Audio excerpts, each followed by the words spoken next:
Adams. Here. Ms. Huddleston. Here. Ms. Thomas. Here.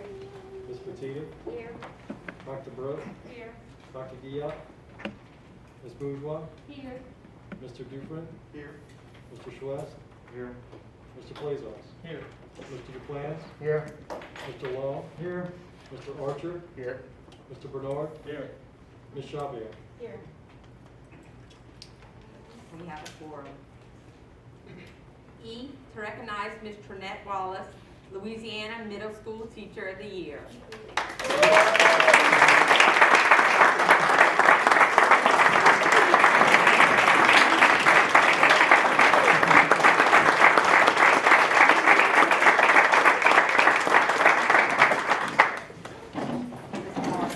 So on September 4th, 2020, the Louisiana Department of Education and Dream Teachers named the 2021 Louisiana Teacher of the Year during a virtual awards celebration. Usually we gather in Baton Rouge and have this giant festival, but unfortunately because of the pandemic we were not able to. The Dreams Teachers is a nonprofit organization that works in partnership with the Louisiana State Department of Education and the Board of Elementary and Secondary Education to celebrate Louisiana's finest educators and education leaders. And as announced by the board president, we're proud to announce that our very own Ms. Trinette Wallace of West Thibodeau Middle School was selected as the Middle School 2021 Louisiana Teacher of the Year. And again, to get there, she had to navigate not only the fantastic staff members of West Thibodeau Middle School, or excuse me, the West Thibodeau Middle School, and then all of the 8 middle schools in Lafourche Parish, but then across the entire state. So to be recognized as the Louisiana Middle School Teacher of the Year is identifying her not amongst the very best, but the best amongst the very best. So congratulations, and as a sign of our appreciation for what you do every day, who you are and what you bring to the Lafourche Parish School District, we have an engraved platter with, of course, your name and the Lafourche Parish School District on it. If I can navigate our TV trays here.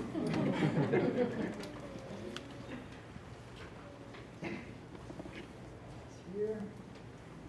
Dean, how do we do this? Here we go. Put it up there. Hopefully it won't bounce back and hit you. Yeah, hopefully we won't get the reflection. No, I want you to leave that way.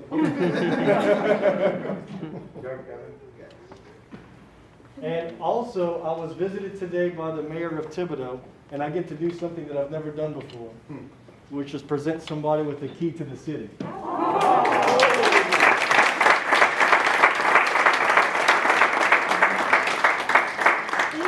Congratulations on behalf of Mayor Eschan.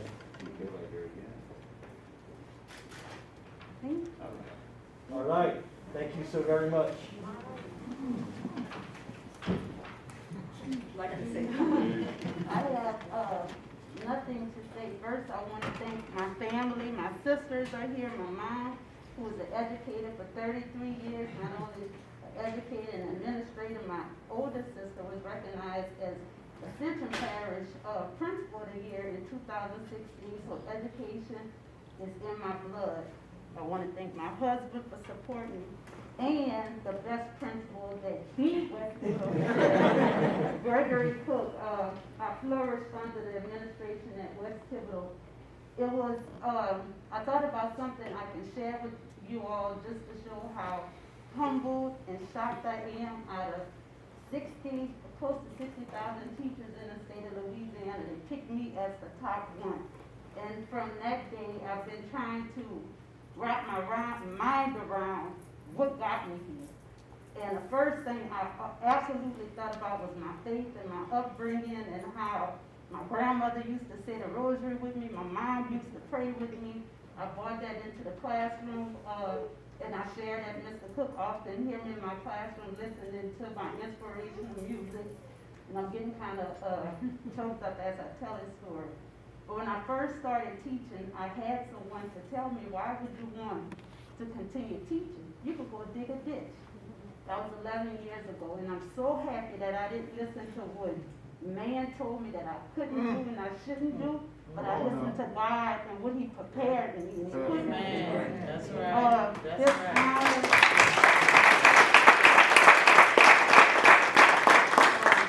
this honor is not just for me, it's for West Thibodeau Middle School, like I said, the best administration, the staff, and also teachers that work in high poverty schools. It's not often that someone that work at a high poverty school get the recognition that they deserve. And I truly think some of your best teachers are coming out of those schools. I challenge you as a board to find ways to highlight those teachers, not just teachers at high poverty schools, but teachers across this district, because I am one of few that would ever get this honor. But they have so many hardworking people, day in and day out, working through this pandemic, working through AB schedule, virtual. It's getting frustrating and tiring, but we do it because we love to serve, and I just want to thank you all for supporting me. And I hope my inspiration and my story can inspire more teachers to do better for their students. Thank you. Thank you.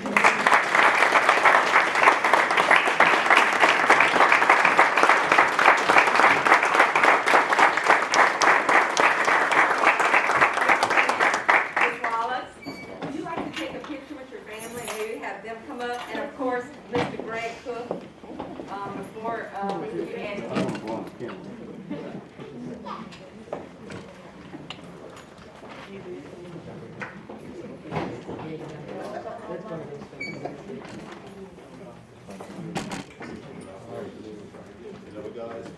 Y'all wanna? Face this. I'm gonna come here. I'll hold all this back. This is my twin sister, my oldest sister, Dee, who's a counselor. My sister's a counselor. My mother, Sonia Landry. My sister, Latasha. My babysitter, grandmother, Miss Brenda, and her husband, Paul Bob, and everybody knew my husband.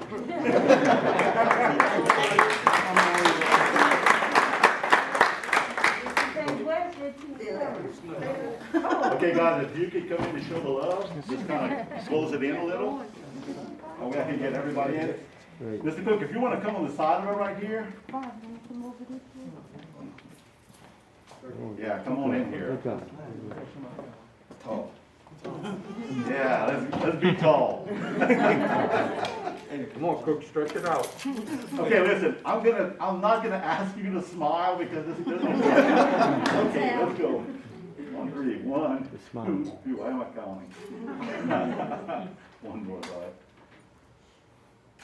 All right, thank you.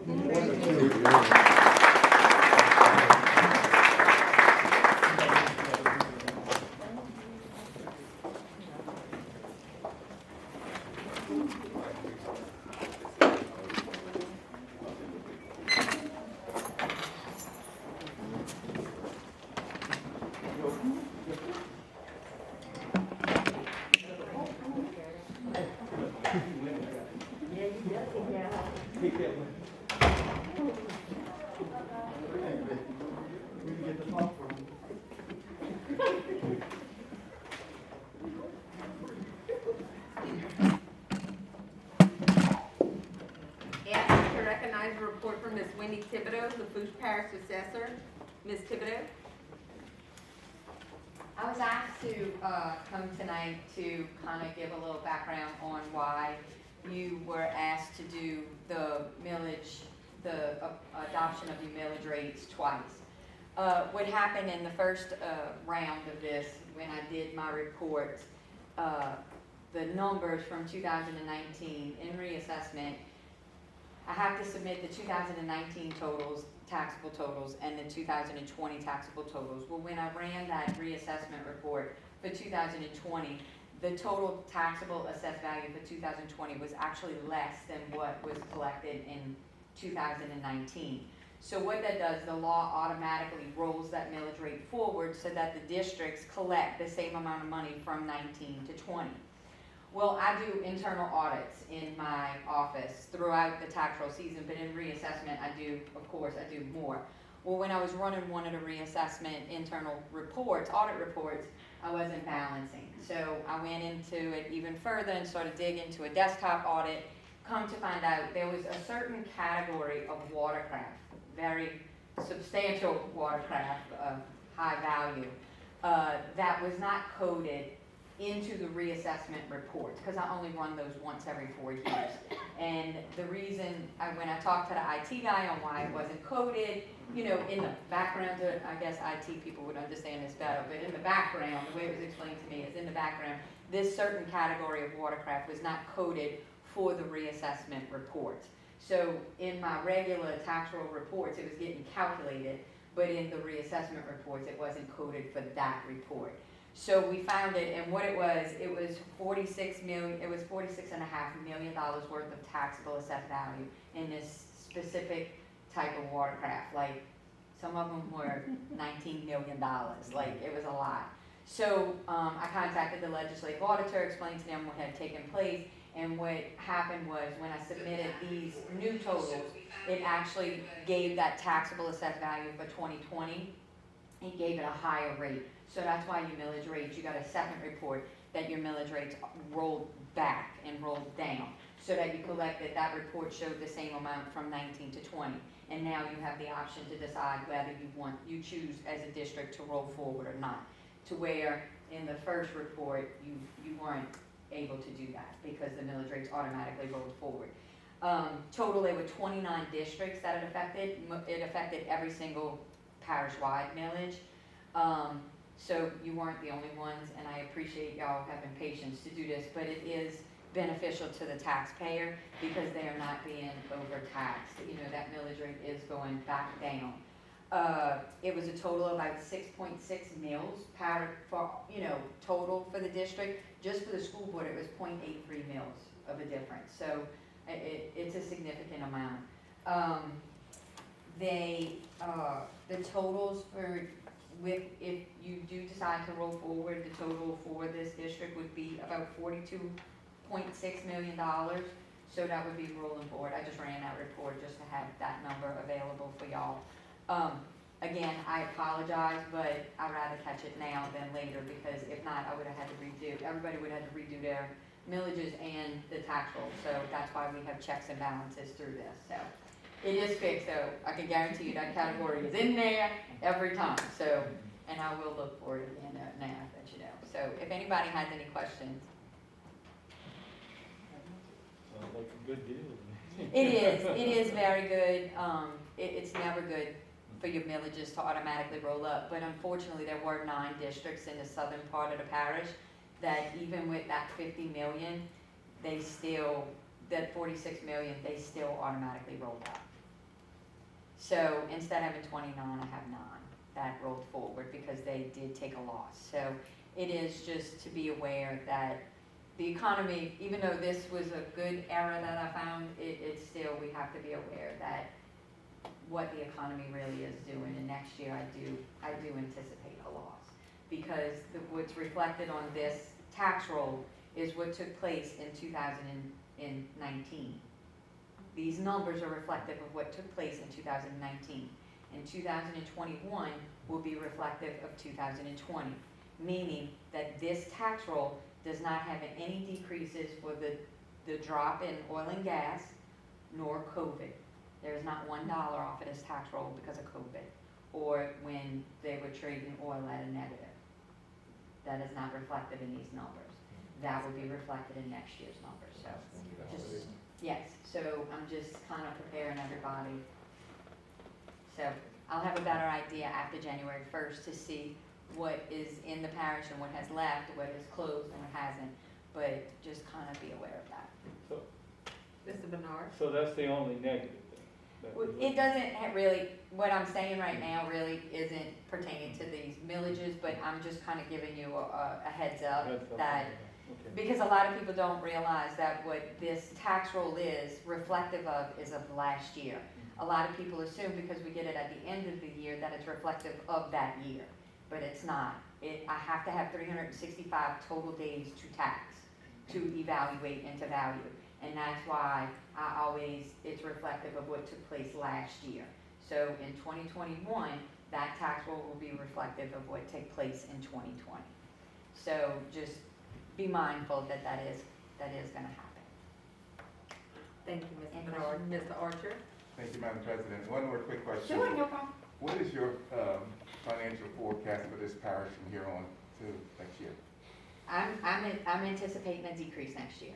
I really am, because they've already set, the tax commission has already sent out their advisory report, and that if anybody does ask for obsolescence or depreciation because of COVID, that there is a statute that allows us to do it. It was on it was the Katrina, I call it the Katrina statute, that it is, it does fall into that.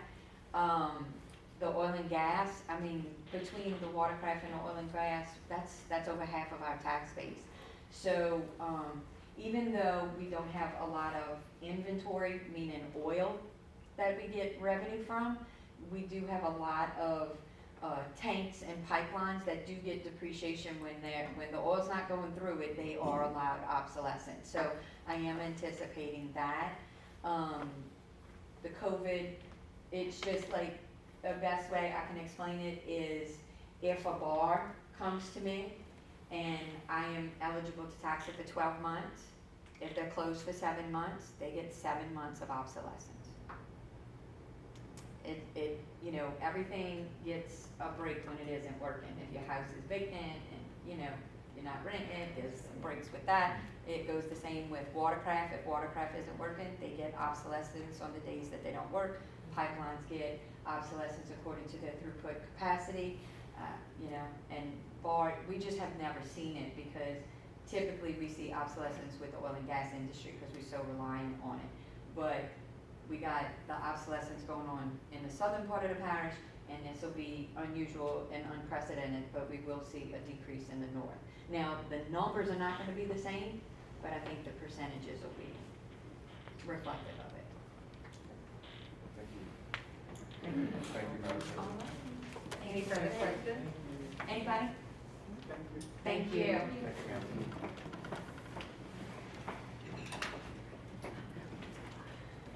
ma'am. Two, approval of board consent agenda. A, approval of board consent agenda items. B, minutes of special board meeting held September 2nd, 2020. C, minutes of regular board meeting held September 2nd, 2020. D, minutes of transportation committee meeting held September 15th, 2020.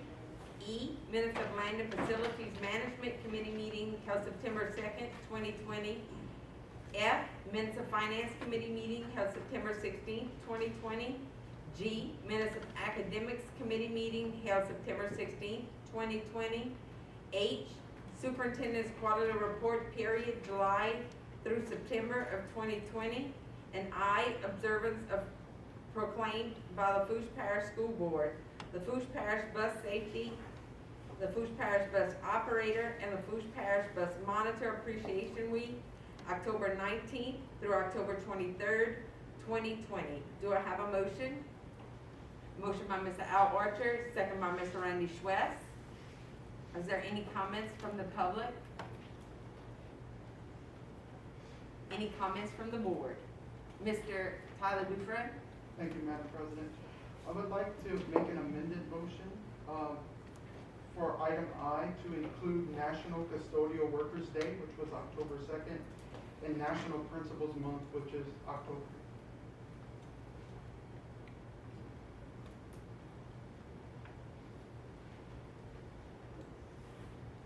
Ms. Quinn, you got that?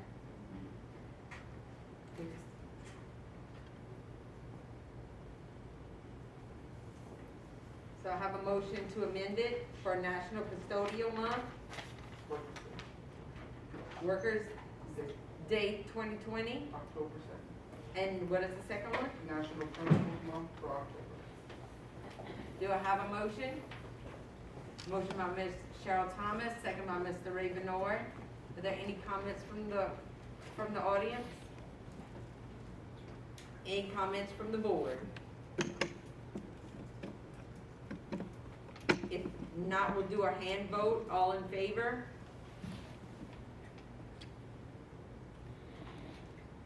Motion carries.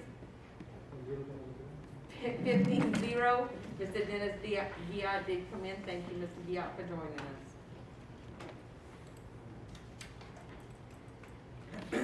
3, approval of transportation committee committee recommendations as per meeting held September 15, 2020.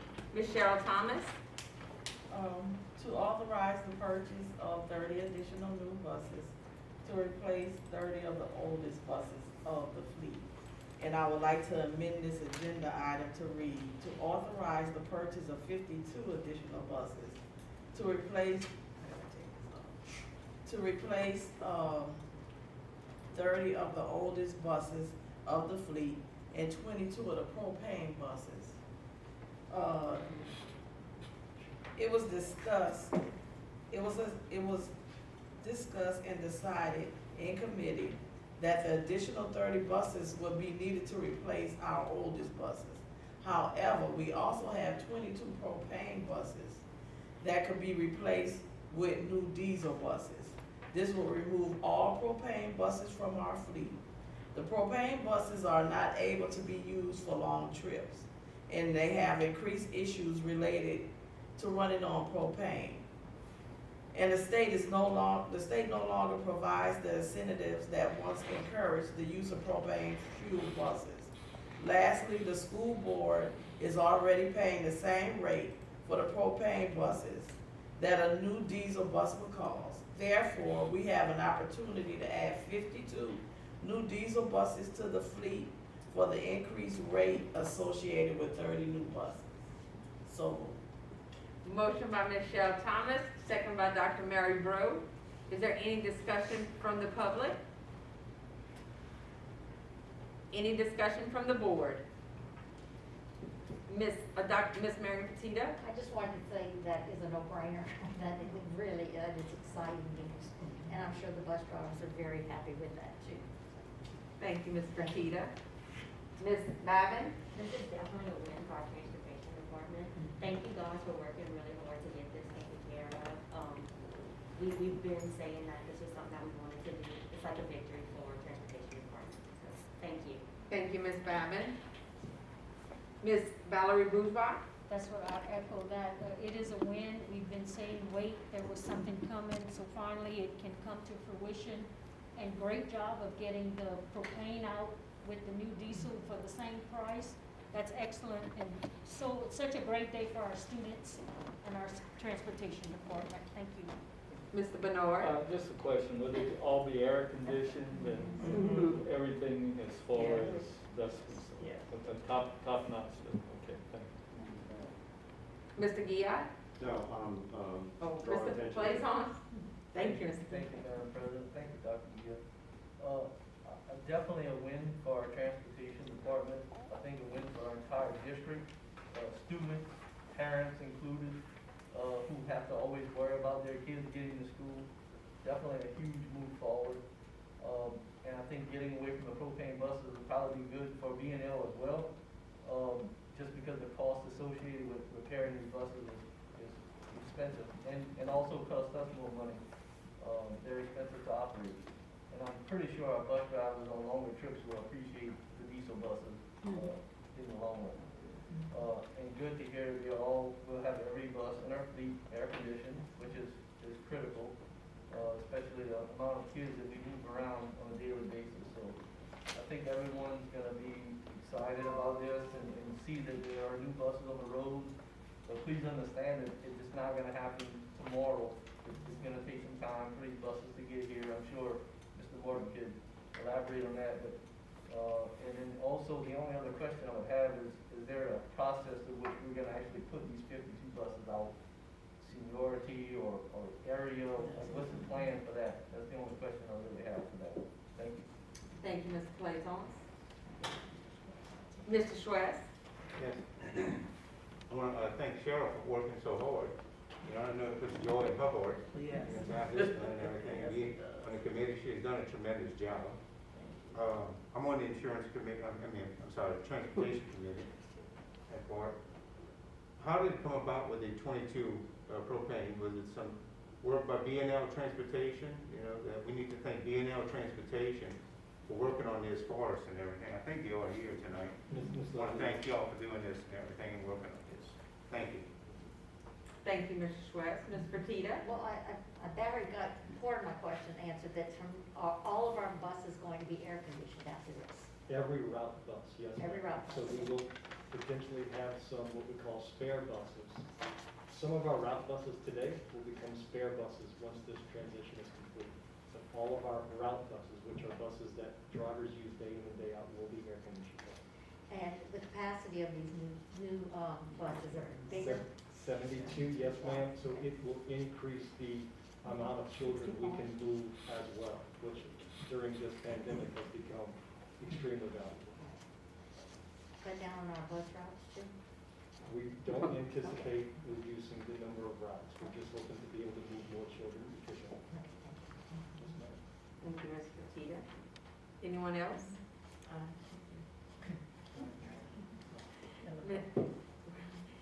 Would you like to speak, Ms. Marilyn? Oh, yes, I would. Thank you. Thank you, thank you, thank you. It's a job that we do every day. It's a job that we love. I can speak, I love what I do. And I thank you that y'all gonna help us. And finally, that we heard, I thank God that He has led us all where we are today. Thank you. Thank you. I just want to thank the committee, because it's a committee, it's not one person. And it was the whole committee that worked on, even the transportation advisory, the bus drivers, they are very vocal, they come and, you know, they really show up for the meetings and they have good ideas. And this is what happens when we work together. And I want to thank Mitch.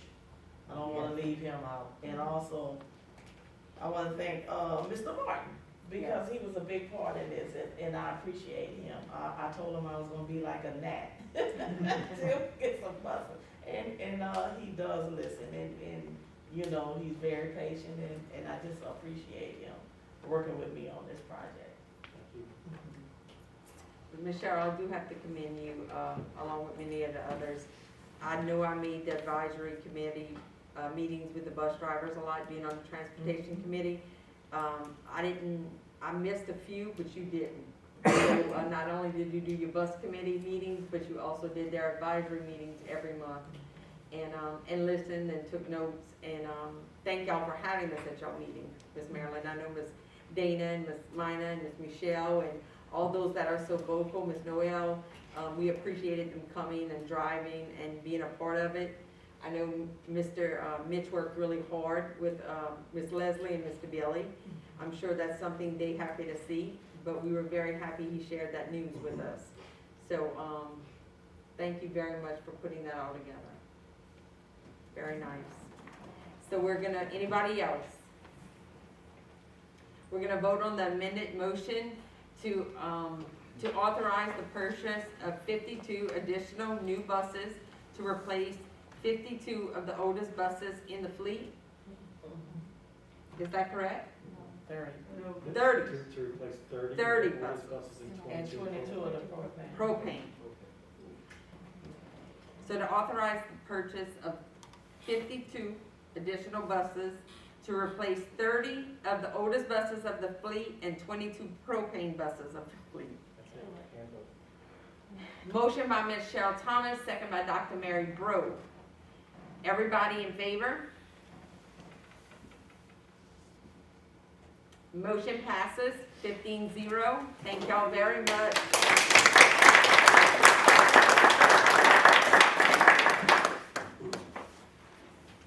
For approval of Land and Facilities Management Committee recommendations as per meeting held September 15th, 2020. Mr. Randy Schwess. A, to accept a low bid in the amount of $835,881.50 from Elliott Contracting Enterprise, LLC for the new middle school Phase 1 site improvement project. So moved. Motion by Mr. Randy Schwess, second by Ms. Marion Petita. Is there any comments from the public? Any comments or questions from the audience? If not, we'll vote.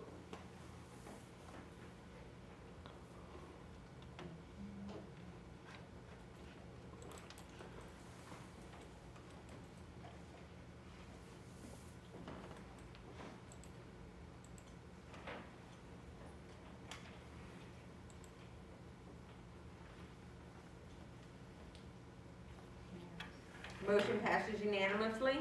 B, to accept a change order to add 10 additional days to the contract due to inclement weather for the month of August 2020 for the South LaRose Cafe Addition project. So moved. Motion by Mr. Randy Schwest, second by Mr. Tyler Dufresne.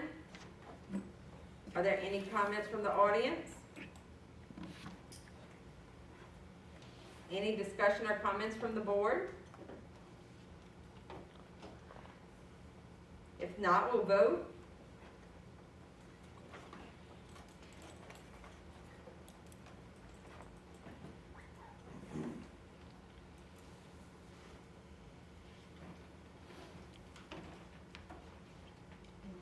Motion passes unanimous.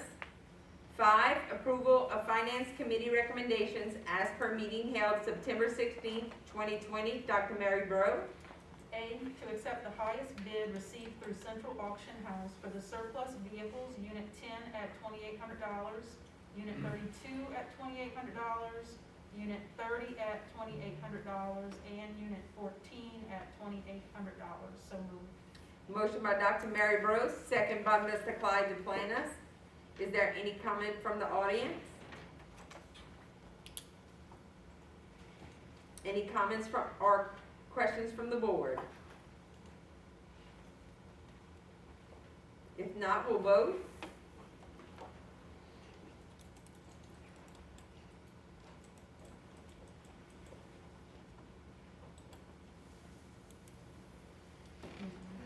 Motion passes unanimously.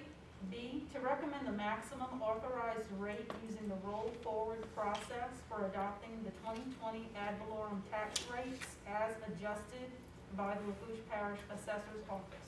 So moved. Motion by Dr. Mary Breaux, second by Ms. Valerie Bourgeois. Is there any public discussion? Any board comments or discussion? If not, we'll vote.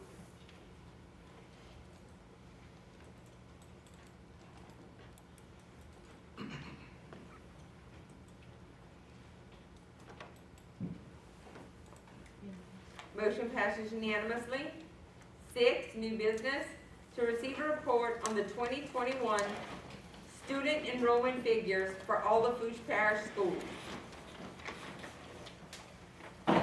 Mr. Barry Phelps, I'm sorry. Madam President, Superintendent Martin, and members of the board. The minimum foundation program formula that was adopted by the Bessie Board and approved by the legislature determines the cost of a minimum foundation program of education in all public elementary and secondary schools and helps to allocate the funds equitably to all schools. The MFP is the largest source of revenue for the Lafourche Parish School Board and its general fund. After all required mandates are met, the Lafourche Parish School Board has the flexibility to spend the funding to meet the needs of the schools and students. Because the MFP is directly tied to student enrollment, the Lafourche Parish School Board faces a challenge when there is a decline in the district student population. The Louisiana Department of Education obtains student enrollment counts twice during each fiscal year. The initial count of the student enrollment is submitted October 1st, and the second count is submitted February 1st. Any fluctuation in the enrollment count from October 1st to February 1st requires a mid-year adjustment reflecting either an increase or decrease in MFP funding as determined by the changes in enrollment. The second count on February 1st is the count used to implement the MFP formula for the following fiscal year. You might consider that count our money count. The current base per pupil amount in the MFP formula is $4,015. The initial October 1st, 2020 MFP student enrollment count is 13,922. This is a decrease of 223 students over the October 1st, 2019 MFP student enrollment count, which was 14,145. Although a decline from last year, it is still a 66 student increase from 2018, which reflects the typical fluctuation of our enrollment numbers. Keep in mind that pre-K and other preschool children are not funded through the MFP formula. Our total student enrollment for October 1, 2020 is 14,548 students. Please note that the October 1st, 2020 student enrollment counts are not official until October 19th, when student information system data is due to be cleared up of any errors.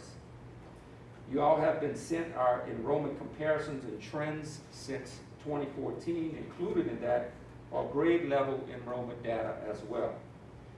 That concludes my report on the 2020 MFP. Thank you very much, Mr. Phelps. Does anyone have questions for Mr. Phelps? Mr. Rebenord? Okay, so we are down 200 and something students. 223. At approximately $4,015 per student. So that means it's 895,000. almost, that's a lot of money. Now, And let me ask you this, historically with the February account, does that number decrease more? last year it increased. It increased, It okay. increased nearly 200 students. Do you project homeschooling and things of that nature with the COVID and things of that nature that might decrease? It has. That's the primary reason why our accounts are down this year. So we're looking right now at over $800,000 less based on this count. That's a lot of money. That's correct. That's a lot of money. Now, I can't tell you this, Mr. Martin and I spoke about the MFP count. He asked that I speak to some of the other districts to find out if that was a trend, and it is a trend. Terrebonne Parish reported to me yesterday that they will have a decrease of nearly 300 students. Acadia Parish, 105 students, and Tangipahoa, 135 students. So it's a trend, and I've spoken off the record to other CWA supervisors as well. They're reporting the same trend. And it's a result of COVID and parents not feeling, and it's unfortunate because we offer a virtual platform, but we can't tell a parent they can't drop the home study. But we hoping we could pick it up in February. I just wanted us all to be aware of what impact this COVID and also the homeschooling and things of that nature will affect us as a parish. And we're dealing with $800,000 off our fund. That's a lot of money to us. So I appreciate the numbers that you give us. Thank you. Ms. Fertitta? I just find it strange that the state didn't, kind of hold off on that date, knowing that the parishes were going to be in this predicament. You know, they kind of held back on a lot of other reports, and I'm just finding it that you would have thought that they might have waited until the end of October or something, but I mean, it is what it is, you know, so, shake some Now, if we bushes. could get some of those kids back in school, while February 1st count will adjust, and we could potentially be looking at an increase of. All right. Shake bushes. Okay. Yes. Ms. Thomas? Are in that count that we have, are the kids who's doing virtual learning, are they counted? Yes, ma'am. Within, okay, so Yes. it's not going against, No, ma'am. okay. If they're doing virtual learning in the Lafourche Parish School District, they're our kids. Okay. So it's got, oh, I'm sorry. No, go ahead. You can see her better than me. So my question is, I know that the official count is October 1st, but we have unofficial counts that are done when the students actually return to school. Has there been a trend in a large number of students coming in just over the course of day one till now? Have we seen that number going up? This year was, I don't know if I'm answering your question when I answer this way, but I think what you're asking me is, did we see kids enrolling maybe later from the beginning of the school year? We did. We had a hard time. This year we probably had more what we call illegal drops, or to put it simple, no-show students than we've ever had. And many of those families seem to have thought that what they started as a virtual program at the beginning of May was what they continued on when they started in August. And they never declared whether they wanted to go virtual or in person when we reached out to them. So those kids had never came to school. So we had to find those kids and get them enrolled get them in attendance, get them registered in their attendance if they're virtual, so we can count them in our numbers. The last day before October 1st, we were able to pick up an additional, I think, 8 kids who had outstanding affidavits to enroll in school. Typically, we won't enroll a child until the affidavit is approved by our office, but I think I was out of the office that day, and so I had Kim, my secretary, call the schools and made sure we enrolled those kids even without my signature, because we had about 8 of them, because really and truly it's a formality for me to review the affidavit and sign it. So we approved those kids without my signature to enroll, and then I reviewed it the next day to make sure that everything was in place. So yeah, we really beat the bushes and tried to get kids enrolled who hadn't come back to school since last year. So, but we still need to do a better job because we still have some out there. Thank you, Dr. Dean. Mr. Bernard? Did you break it down by elementary, middle school, and high school? Are we finding like elementary, the parents are putting their kids in our public school system, that we could keep them throughout the entire tenure up to the 12th grade, or are we getting more elementary kids this way? Well, of course, pre-K is not in our Right, P count, but our pre-K, since our pre-K numbers are down now, since we no longer have universal pre-K. Right. And we also, I can tell you that our 8th grade group, for whatever reason, if I'm not mistaken, I don't have the data that I sent you guys in front of me, but for some reason, that group increased 80-something students. Every other grade level had a decrease, 11, 25, 33. For whatever reason, 8th grade had an increase in like 85 students. So I have that broken down for you if you want to take a look at it at your leisure. You can see how it's broken down by elementary, middle, and high. It's also broken down by grade level. Okay. And Mr. Phelps, I know you said it was a trend in all the parishes you mentioned along with others, and I think that's across the state, because they're asking, where did the kids go? It's not that they're moving to another parish, because other parishes aren't increasing in numbers at all either. So it's finding, like you said, finding the kids and knowing where they're at and picking them up and registering them. So it's not that they're moving. No, and we've lost too many to home study, and again, we are asking our principals to sit down with families who are requesting to drop to home study to make sure they understand what home study is all about. Because if they register for home study, unlike what most parents think, teachers are not coming to teach them. They're not sending them a curriculum guide. And they even have to take a placement test if they re-enroll in our district. So there's some things to consider before you drop a kid to home study. And so we're asking principals to really have that conversation with parents before they make that decision. But unfortunately, we're still losing too many to home study. And it's even more unfortunate because we have a virtual platform now. Mr. Archer? Thank you, Mr. President. Mr. Phillips and Mr. Martin, so let that be the case that we're losing a lot of kids. It's just a thought. We may have to make some special efforts just to investigate and endeavor on why, what are the reasonings for this happening, because it's costing us, and we would need to be more proactive in, researching why these people are doing this for whatever reasons, and maybe we can come up with some kind of plan or strategies to encourage them to come back here rather than home study.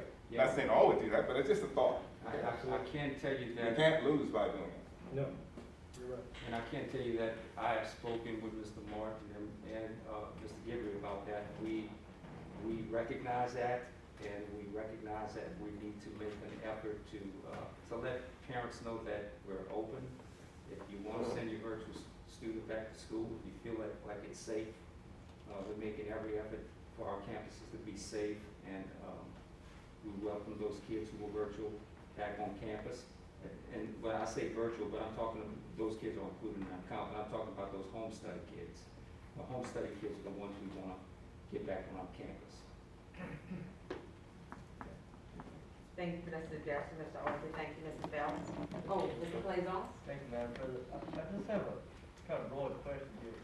Is there any particular area of our parish that is more prone to this, to homeschooling than others, or is it just kind of widespread?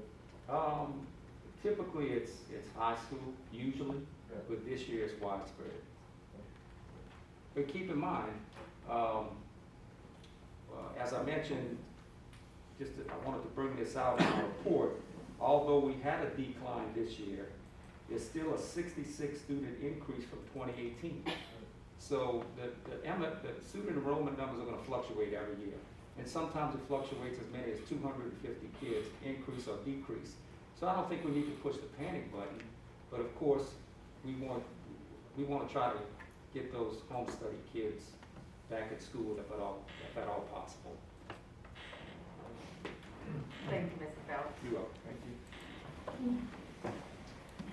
B, to consider industrial tax exemption applications for projects 20161805-ITE and 201-61801-ITE and take appropriate action.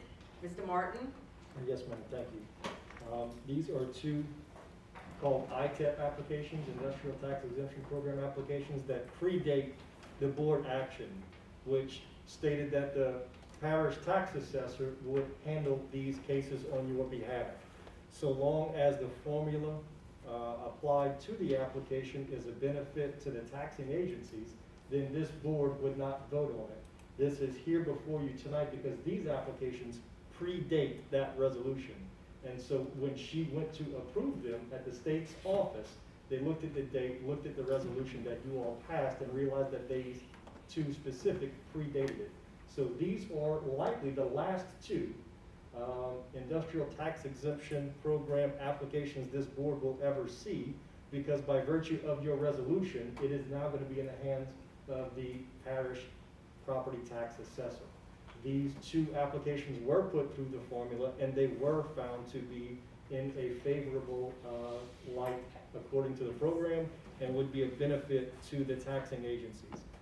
So that's the explanation on why these two are here, and again, likely the last two that this board will ever see, unless it changes its stance by virtue of another resolution. Thank you, Mr. Martin. Do I have a motion? Motion by Mr. Al Archer, second by Mr. Randy Schwest. Do I have any comments from the board? From the public, excuse me? Any comments or questions from the board? If not, we'll vote.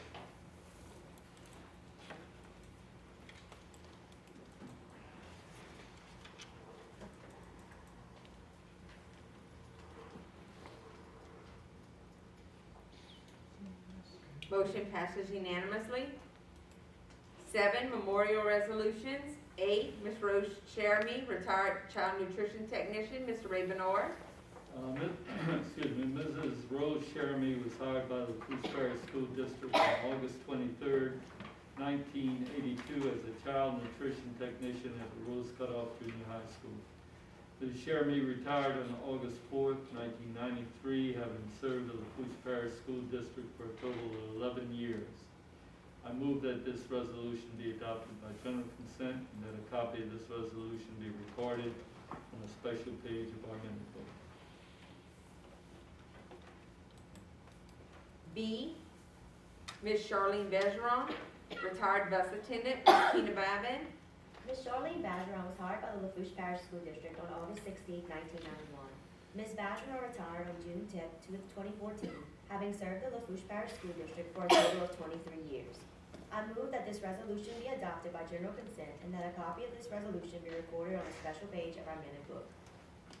Thank you, Ms. Babin. C, Mr. Curtis Ogeron Sr., retired teacher. Mr. Al Archer. Thank you, Madam President. Mr. Curtis Ogeron Sr. was hired by the Lafourche Parish School District on August 21st, 1978 as a vocational industrial arts teacher at Wayside Middle School. Mr. Ogeron retired on May 28, 2010, having served the Lafourche Parish School District for a total of 32 years. I move that this resolution be adopted by general consent and that a copy of this resolution be recorded on a special page of our minute book. Madam President, if I may, Yes, I have a few comments I'd like to make. Mr. Curtis Ogeron was a college coach too. A wonderful person, very mild-mannered, easy to get along with, and soft-spoken. I know the family very well, and his mom also worked at Cutoff for many years, Miss Doris. Very wonderful lady as well. So I wanted to take this opportunity to thank the family and all the great things that Ms. Dorgeron represent. Okay? Thank you, Mr. Archer. Very kind words. Thank you. Dr. Giat? Yes, I'd also like to say something. Thank you, Madam President. So Coach Orgeron, as he was known, he was my industrial arts teacher at Raceland Junior High at the time. And I would say every student loved him. He was a direct type of teacher. He didn't take any foolishness in his classroom. Though he was soft-spoken, you could tell if you created some displeasure for him in the class. But he knew his trade. I mean, he taught us all the woodworking that we needed to know. And to this day, I still use some of the concepts that he taught me throughout that. I text my brother the obituary that posted, and my brother texts back, who also had him as an industrial arts teacher, the original Coach O. And so he was Coach Orgeron to us. So, thank you. Thank you, Dr. Giat. Yes, sir, Mr. Blazon? Thank you, Madam President. Yeah, he actually also taught me at Central Lafourche High School. They don't have it listed on here, but he actually taught drafting in 1997 at Central.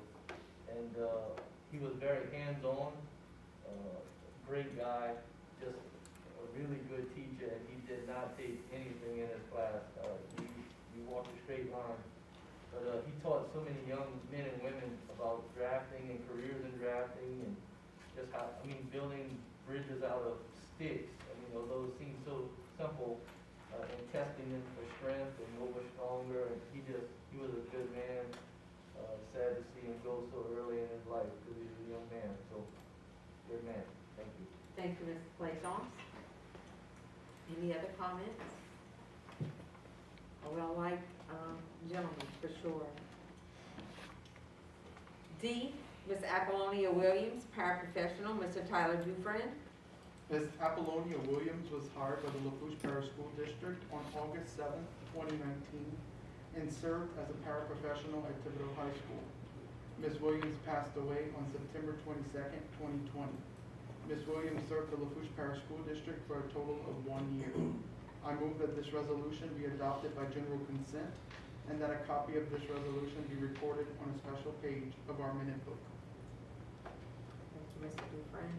E, Mr. Michael Guidry, student, Mr. Randy Schwest. Thank you, Madam President. Michael Guidry was a 9th grade student at Central Lafourche High School. Michael was the son of Chantel Guidry. The members of the Lafourche Parish School Board deeply deplore the untimely loss of Michael and offer Michael's family our deepest sympathy. I move that this resolution be adopted by general consent, and that a copy of this resolution be recorded on a special page of our minute book. Thank you, ma'am. Thank you, Mr. Schwest. Let the record reflect that these resolutions were adopted by general consent and will be recorded on a special page of our minute book. Tentative dates of future meetings.